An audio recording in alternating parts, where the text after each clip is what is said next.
Assalamualaikum warahmatullahi wabarakatuh. Innal hamdalillah nahmaduhu wa nasta'inuhu wa nastaghfiruhu wa na'udzu billahi min shururi anfusina wa min sayyiati a'malina. May yahdihillahu fala mudilla lahu wa may yudlil fala hadiya lahu. Asyhadu an la ilaha illallah wa asyhadu anna Muhammadan 'abduhu wa rasuluh khataman nabiyyi wa la nabiyya ba'da. Qala Allah ta'ala fil Qur'anil Karim. A'udzu billahi minasyaitonir rajim. Bismillahirrahmanirrahim. Ya ayyuhan nasu taqu rabbakumul ladzi khalaqakum min nafsin wahidah wa khalaqa minha zawjaha wa batha minhuma rijalan katsiran wa nisaa'a wattaqullaha alladzi tasaaluna bihi wal arham innallaha kana 'alaikum raqiba. Wa qala aidan fi ayatil ukhra. A'udzu billahi minasyaitonir rajim. Bismillahirrahmanirrahim. Inna salata tanha 'anil fahsya'i wal munkar. Shadaqallahul 'azim. Wa qala Nabi sallallahu alaihi wasallam fi hadits tsarif, fa inna asdiqal hadits kitabullah wa khairu hadi nabiyina Muhammad sallallahu alaihi wasallam wa syarrul umuri muhdatsatuha fa inna kulla muhdatsatin bid'ah wa kulla bid'atin dhalalah wa kulla dhalalatin finnar. Amma ba'du. Puji beserta syukur kita atas nikmat yang Allah berikan sampai saat ini, sampai pada tahun 2022 kita masih diberikan nikmat kesehatan, nikmat kesempatan waktu, yang mana kita dapat mengikuti walaupun pembelajaran online, kita masih dapat merasakannya. Tak lupa salawat dan salam kepada Nabi besar kita Nabi Muhammad sallallahu alaihi wasallam. Allahumma shalli wa sallim wa barik alaihi. Semoga kita nanti dapat syafaatnya di yaumil akhir kelak. Amin amin ya rabbal alamin. Yang saya hormati dosen kami Ibu Uswah Hasanah, dan yang saya sayangi teman-teman saya sekalian. Adapun materi ataupun pembahasan kita pada waktu yang berbahagia ini, yakni tentang adab bersosial media. Ma'asyiral muslimin yang dirahmati Allah Subhanahu wa taala, ada beberapa adab bagi kita umat muslim dalam bersosial media, yakni yang pertama adalah sebagai sarana ilmu nasihat, di mana sarana ilmu nasihat itu ialah kita memberikan ataupun membuat status dengan maksud tujuan, yakni status kita itu tidak senonoh ataupun tidak bermanfaat. Karena pada dasarnya kita sebagai manusia itu khairun nas anfa'ulin nas. Kita manusia harus bisa memberikan contoh kepada manusia-manusia yang lain. Yang kedua, jangan mudah menyebarkan berita-berita hoax ataupun berita-berita yang tidak pasti dari mana asalnya. Karena pada dasarnya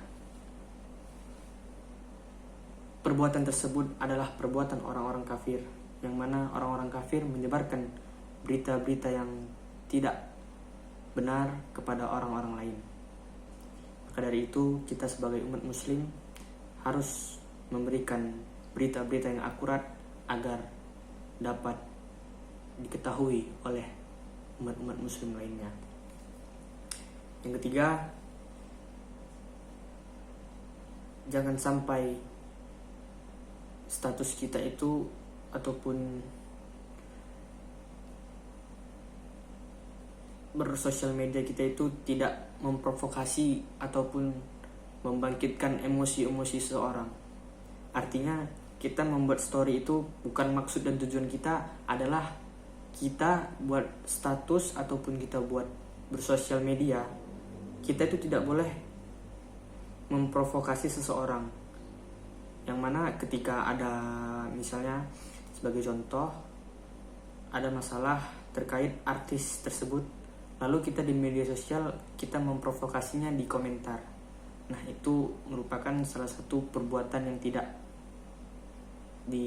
berakhlak bagi seorang muslim. Yang keempat adalah tidak menjadikan media sosial tersebut adalah sebagai media ghibah. Nah, di sini kita banyak sekali menemukan berbagai macam ataupun berbagai status ataupun komentar-komentar seseorang bahwasannya dia telah membicarakan saudaranya sendiri.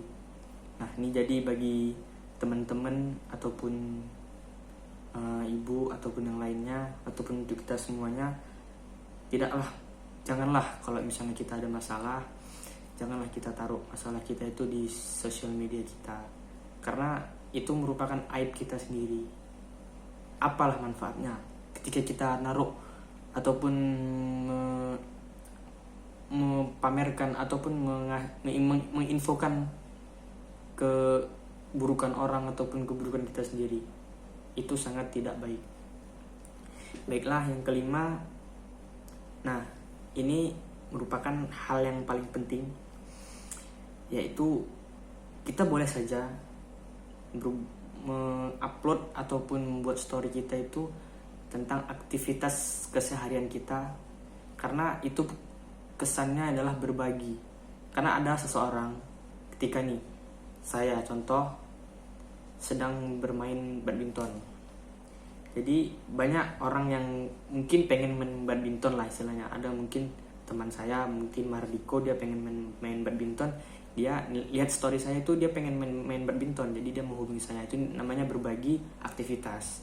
Nah, sekarang itu banyak sekali kita melihat ataupun banyaklah story, atau kalau orang sekarang bilangnya story bu ya, ataupun orang sekarang bilangnya story, ataupun status yang mungkin tidak ada moralnya. Contohnya apa? Contohnya seperti ini. Nah, ini juga ada pelajaran bagi orang tua ataupun ya bagi teman-teman juga sekalian, dan terkhusus pada diri saya sendiri, bahwasanya orang tua kita itu akan dilaknat oleh Allah Subhanahu wa taala jika kita, bahasa kasarnya itu pacaran lah. Itu paling berbahaya lah istilahnya. Karena ibaratnya gini, orang tua kita sudah menasihati kita bahwasannya jangan melakukan pacaran, ataupun jangan pacaran, jangan berdua-duaan dengan lawan jenis, karena dampak ataupun dosa yang kita buat itu bakalan lebih besar dosanya lagi ke orang tua kita. Nah, jadi masuk tuh ada beberapa golongan orang yang tidak murka ataupun berbuat kemungkaran. Yang pertama mungkin saya ingat itu melindungi orang-orang yang berbuat mungkar, berbuat dosa. Nah, kita sebagai teman, ada kawan kita misalnya mabuk ataupun main judi ataupun hal-hal yang lainnya, itu ketika kita tidak menegurnya, itu kita sudah berbuat dosa. Nah, karena apa? Karena dalam Islam itu adab berteman, adab sesama muslim itu ada. Nah, tadi yang di poin pertama tadi khairun nas, karena itu berbuat baik kepada sesama manusia. Nah, lanjut, ada beberapa tiga golongan yang tidak dapat mencium baunya surga. Yang pertama, yang tidak berbakti kepada orang tua. Yang kedua adalah syirik. Terbalik. Yang pertama adalah syirik, yang kedua adalah tidak berbakti kepada orang tua, yang ketiga adalah dayus. Dayus itu apa? Dayus itu adalah orang, ataupun ini lebih ke golongan laki-laki bu ya, ataupun teman-teman sekalian, lebih ke golongan laki-laki. Karena apa? Karena kasusnya di sini adalah laki-laki yang tidak menjaga ataupun orang tua, lebih ke orang dewasa, karena tanggung jawab seorang ayah itu sangat berat. Beda halnya dengan anak laki-laki. Nah, ketika ada seorang ayah, dia memiliki 2 anak laki-laki, 1 perempuan, 1 laki-laki. Nah, yang laki-laki itu dosanya sampai dia balik ditanggung sama orang tuanya. Nah, ketika dia sudah balik itu dosanya ditanggung sendiri. Beda halnya dengan perempuan. Ketika perempuan, dia dosa ataupun dosa yang bakal ditanggung itu sampai dia menikah. Nah, jadi ibaratnya gini, perempuan itu tanggung jawabnya adalah baik istri maupun anak perempuan itu tanggung jawabnya adalah suami ataupun ayah. Karena apa? Karena ketika seorang ayah membiarkan istrinya di luar, tidak memakai jilbab, membuka aurat, itu merupakan orang-orang yang tidak dapat mencium baunya surga. Nah, ketika orang perempuan, yaudah datang nih cowok ke rumahnya, Pak, anaknya saya bawa ya. Oh ya udah bawa, tapi pulangnya jam malam-malam ya, jam 10 tuh ya, udah balik. Nah, itu sudah berbuat dosa. Karena apa? Karena itu perbuatan mungkar. Nah, jadi tapi nggak apa-apa lama-lama balik.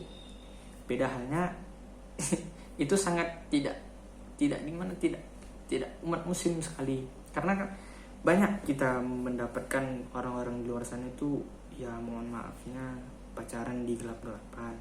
Nah, itu sudah menjadi kegiatan biasa di mata-mata orang kita. Nah, itu harus diubah. Kita tidak perlu berdemo-demo. Kita hanya perlu memperbaiki diri sendiri. Kita hanya perlu memperbaiki diri kita dan memperingati ataupun menasihati teman-teman yang ada di sekitar kita. Baiklah, mungkin ini saja yang bisa dapat saya sampaikan. Lebih dan kurangnya saya mohon maaf kepada Allah SWT. Nun wal qalami wa ma yasturun. Assalamualaikum warahmatullahi wabarakatuh.